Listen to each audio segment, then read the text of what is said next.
Assalamualaikum warahmatullahi wabarakatuh. Kami dari kelompok 4 akan menjelaskan tentang likuiditas sebagai sinyal.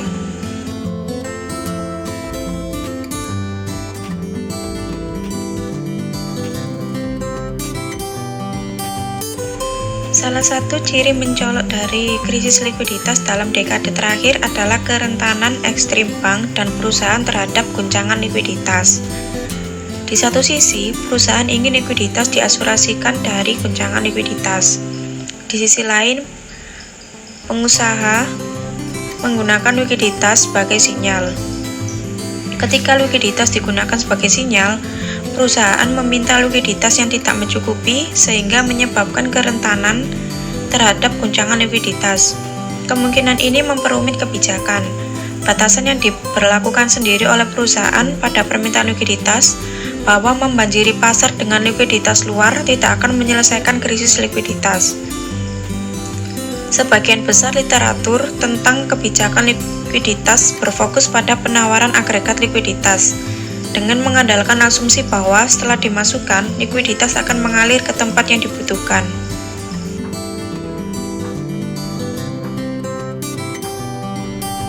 Peran dari kategori intervensi, kebijakan suku bunga dan subsidi untuk investasi real, kebijakan yang optimal dalam kategori ini yang menunjukkan bahwa menaikkan suku bunga jangka panjang mencegah implementasi proyek yang tidak layak, sehingga menghilangkan distorsi sinyal.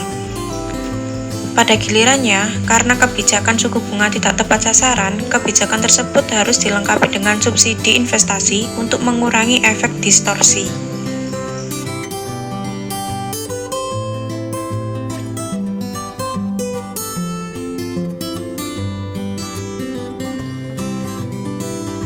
Literatur teoritis tentang krisis likuiditas dan kebijakan publik secara alami terbagi menjadi dua kubu, yang masing-masing berhubungan dengan efek ex post dan ex ante penyebab guncangan. Model yang menguji efek ex post mengasumsikan bahwa ketidaklengkapan pasar mencegah asuransi likuiditas sebelumnya. Model ex ante mengasumsikan sektor korporasi dapat memperoleh asuransi likuiditas. Dalam hal kebijakan ekonomi, model ini menekankan strategi konsistensi waktu preemptif. Model DICAM ini dapat dibagi antara model yang menyoroti bahaya moral dan model yang berfokus pada seleksi yang merugikan. Kahn dan Wagner 2017 mempertimbangkan model di mana biaya ex ante dan ex post terhadap likuiditas mungkin berbeda. Peran bank sentral dalam suatu krisis sangat bergantung pada jenis kekurangan likuiditas yang dialami.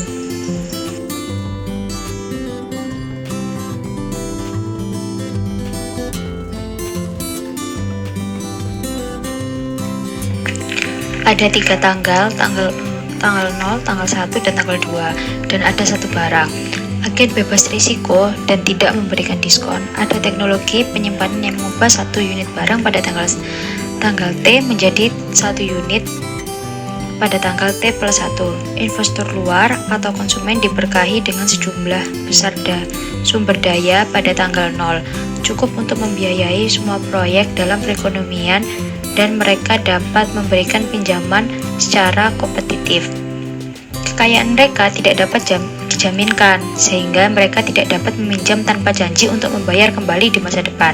Sektor korporasi ada kontinum perusahaan milik wirausaha atau pengusaha perbankan yang masing-masing diberkahi dengan satu proyek dengan teknologi investasi skala hasil konstan. Pada tanggal 0, setiap pengusaha memiliki skala proyek 1, proyek 0 sampai tak terhingga. Pada tanggal 1, setiap proyek terkena kelebihan biaya atau kejutan likuiditas yang sebanding dengan investasi awal, dan pengusaha harus menginvestasikan kembali beberapa sumber daya tambahan untuk melanjutkan proyek. Guncangan likuiditas per unit dari investasi awal bisa rendah, L atau tinggi, dan H. Pengusaha dapat melanjutkan pada skala yang lebih kecil dari 1, dan skala kelanjutannya dilambangkan dengan I dengan 0 kurang dari sama dengan I kurang dari sama dengan 1.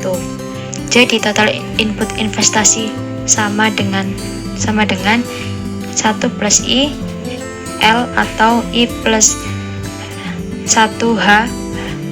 Lalu realisasi guncangan itu dapat diamati secara publik.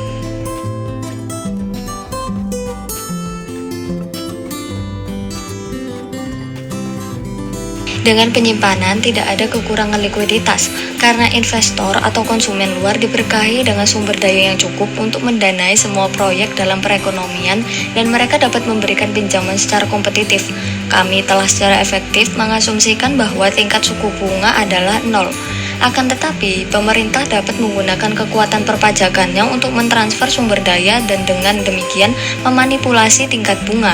Hal ini dapat dicapai dengan menggunakan obligasi pemerintah yang didukung oleh kemampuan pemerintah untuk membiayai pembayaran kembali utang melalui pajak lumsum pada investor atau konsumen luar. Obligasi ini adalah aset bebas resiko yang diterbitkan pada saat ini T yang membayar 1 unit barang pada saat ini T+1. Harga obligasi pemerintah pada tanggal 0 adalah Q. Pemerintah mampu mengatur Q dengan menyesuaikan penawaran obligasi. Prinsipnya, pemerintah juga bisa menyesuaikan suku bunga periode kedua, tapi ternyata tidak perlu.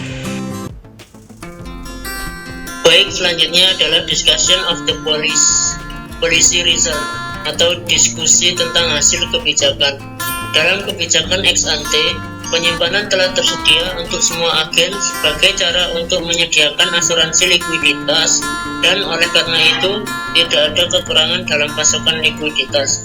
Namun, masalah likuiditas ini masih muncul sebagai akibat dari permintaan likuiditas yang tidak mencukupi sokongan. Nah, membanjiri pasar dengan likuiditas tidak akan membawa perekonomian ke alokasi terbaik. Kemudian, memanipulasi biaya peluang investasi adalah alat utama untuk menghadapi seleksi yang merugikan karena menaikkan suku bunga mencegah implementasi proyek dengan kualitas yang berkurang. Nah, di sisi lain, penurunan suku bunga menguntungkan implementasi proyek dengan kualitas yang rendah.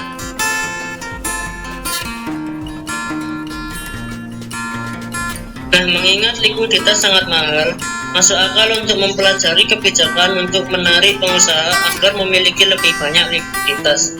Dengan demikian, tampaknya akan bermanfaat untuk mempertimbangkan mendistorsi suku bunga dan memberi subsidi untuk meningkatkan kesejahteraan sosial.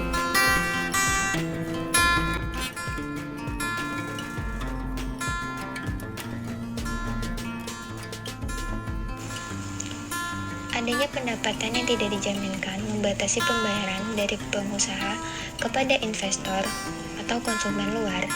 Karena batasan transfer on expose ini, sebagian besar asuransi harus direncanakan sebelumnya.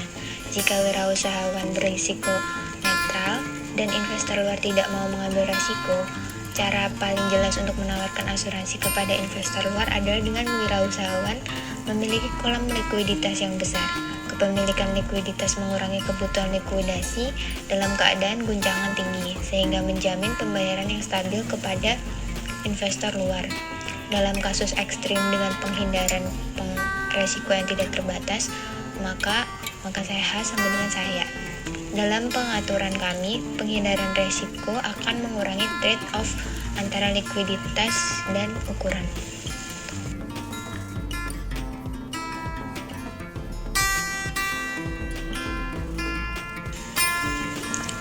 Kedua, kontrak jangka panjang membuat masalah antar waktu menjadi lebih penting dalam model likuiditas daripada dalam model agen prinsipal satu periode biasa. Dalam kasus khusus kami, risiko agregat dalam dana abadi konsumen akan mempengaruhi tingkat bunga dan mengganggu dengan pengendalian sumber daya dari tanggal 0 ke tanggal 1. Dengan kata lain, pengusaha harus memperhitungkan tidak hanya pembagian resiko antara mereka sendiri dan investor luar, tapi juga peralatan konsumsi, rumah tangga, keputusan investasi. Dengan demikian bergantung pada pola antar waktu dari sumbangan konsumen.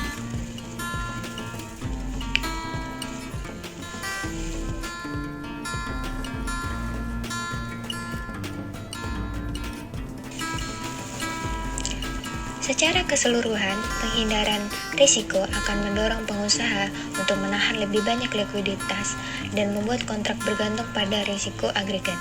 Namun, mekanisme yang termasuk dalam model terus dipertahankan, dan pesan utama makalah kami akan terus berlanjut, membiarkan ukuran guncangan likuiditas tergantung pada jenis wirausahawan, karena dapat mengungkapkan jenis wirausaha. Pengusaha yang menuntut lebih banyak likuiditas akan segera dianggap sebagai pengusaha yang buruk.